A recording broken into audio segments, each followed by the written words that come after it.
لا إله إلا الله محمد رسول الله عليه صلاة الله وآله والأحبة. Hadirin, untuk menggali potensi yang ada pada manusia harus dengan pandangan basirah, pandangan hati. Dan ini kerja siapa? Ana wa man ittaba'ani, saya dan orang-orang yang mengikuti saya. Dalam tafsir Al-Jalalain dikatakan ana wa man amana bi. Jadi kerja saya dan kerja setiap orang yang beriman kepada saya. Wa subhanallahi wa ma anna minal musyrikin. Maha suci Allah dan bukanlah termasuk saya orang yang musyrik. Jadi hadirin, keuntungan yang pertama daripada ini kerja, kalau betul-betul setiap individu daripada umat membuat ini kerja, dia baru bisa mendeklarasikan dirinya sebagai orang yang bebas daripada kemusyrikan. Wa ma anna minal musyrikin. Jadi orang hanya diakui keimanannya oleh Allah, dibersihkan dirinya daripada kemusyrikan kalau dia sudah berdakwah. Kalau dia belajar dan belajar ilmu tauhid di mana saja belajar, bahkan walaupun dia belajar daripada Jibril alaihissalam, tapi kalau dia berdakwah belum diakui bahwasanya telah hilang kemusyrikan dalam diri dia.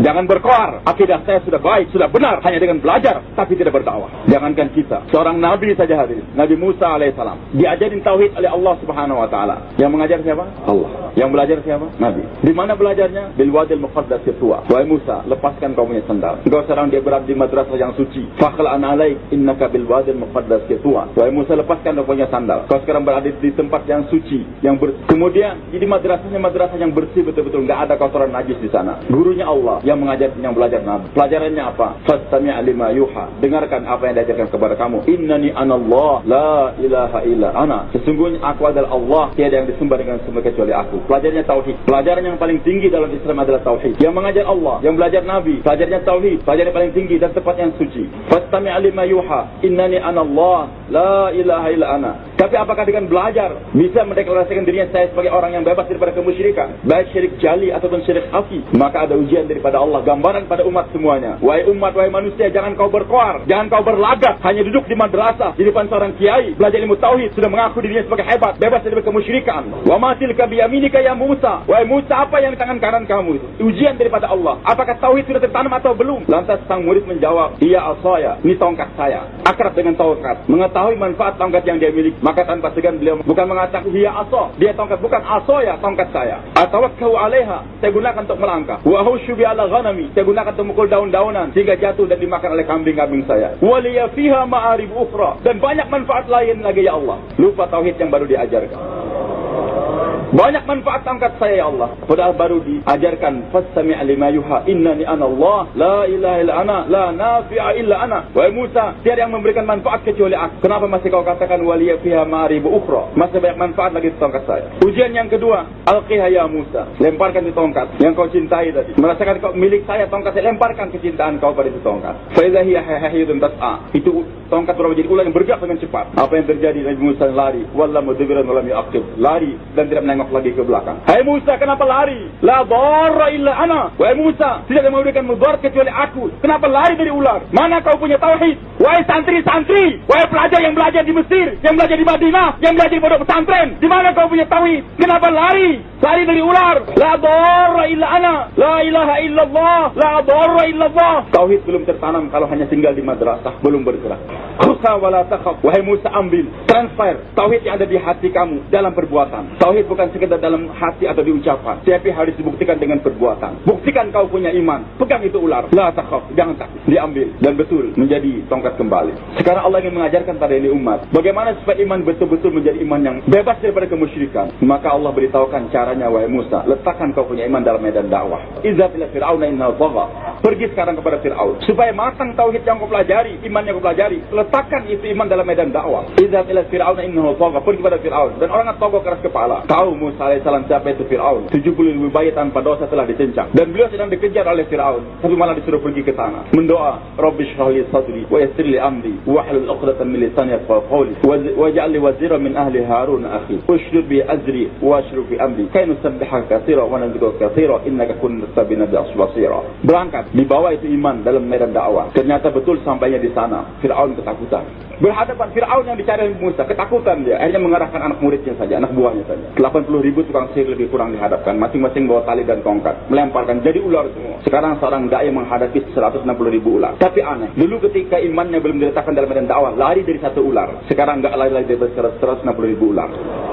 Tapi karena hari pertama berdakwah, perasaan takut masih ada. Maka Allah katakan, "Fawjasa fi nafsi khifatan." Masih ada rasa takut sedikit di hati Nabi Musa.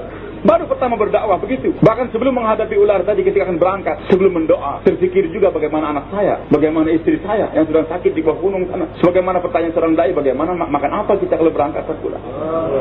Maka dalam tafsir Al-Alusi dijelaskan dalam wa min dabbati, Allah katakan juz ke-12 kan sebelum juz ke-12. Maka Allah katakan, wahai Musa, pukul batu yang di depan kau. Dipukul batu belah, tapi ada batu lagi. Pukul lagi itu batu, belah lagi, ada batu lagi dalamnya. Pukul lagi itu batu. Batu yang ketiga dipukul lagi, ternyata keluar seekor binatang kecil. Di mulutnya ada makanan. Kau dari mana Allah bisa menembuskan makanan kepada seekor binatang kecil? Dalam 3 lapisan itu batu. Siapa yang memberikan rezeki? Allah.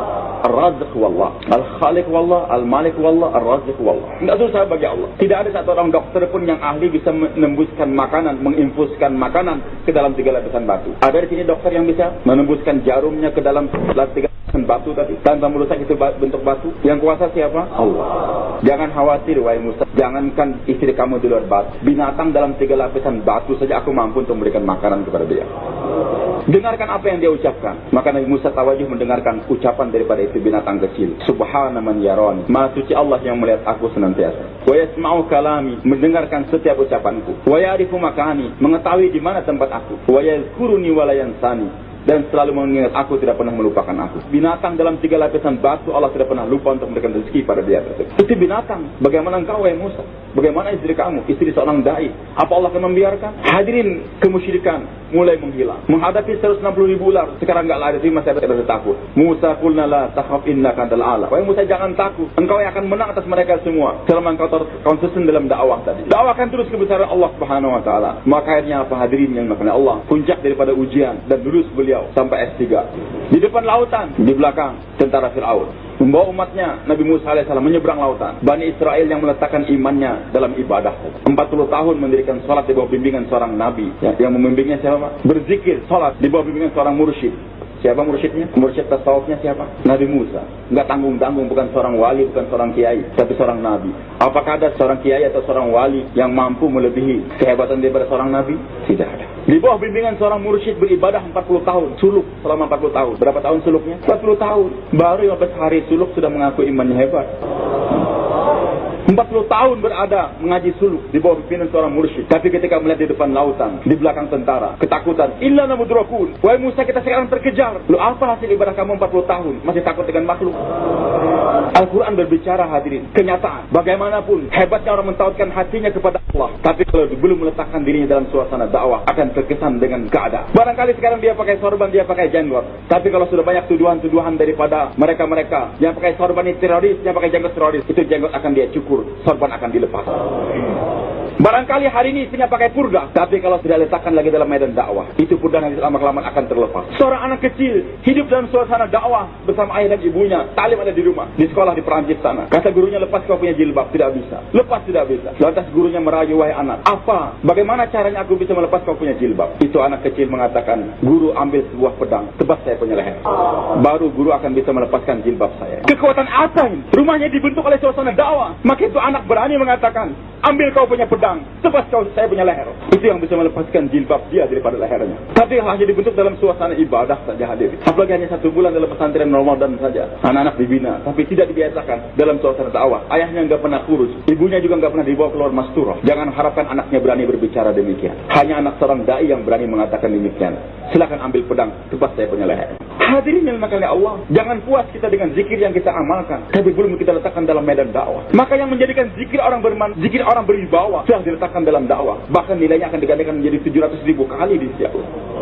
Innal mudrakun, wahai Musa, kita terkejar. Tapi seorang dai yang telah terlatih mengucapkan kebesaran Allah, menafikan kekuatan makhluk, maka dia katakan, kalla inna ma'iya rabbi sayahdin. Jangan khawatir, bersamaku adalah Rabb Sekarang puncak daripada imannya dari Musa. Kalau dari awal tadi sebelum berdakwah dia mengatakan ya asaya, ini ada tongkat saya, manfaatnya sekian-sekian. Bahkan kelihatan lagi manfaat daripada itu tongkat. Ketika dilemparkan mampu menelan 160.000 ular. Tetapi ketika sampai di sana, beliau mampu untuk melupakan, menafikan daripada kekuatan yang beliau miliki tongkat wasiatnya. Tongkat wasiat. Beliau tidak lagi mengatakan jangan takut, inna ma'aya asaya. Begitu bersamaku tongkatku tidak. Tapi tongkat yang begitu bermanfaat mampu dilupakan. Inna ma'aya robbi sayahdi. Jangan khawatir, bersama Robku. Sudah beliau lupakan tongkatnya tersebut. Itulah seorang dai mampu untuk melupakan daripada apa yang dia miliki.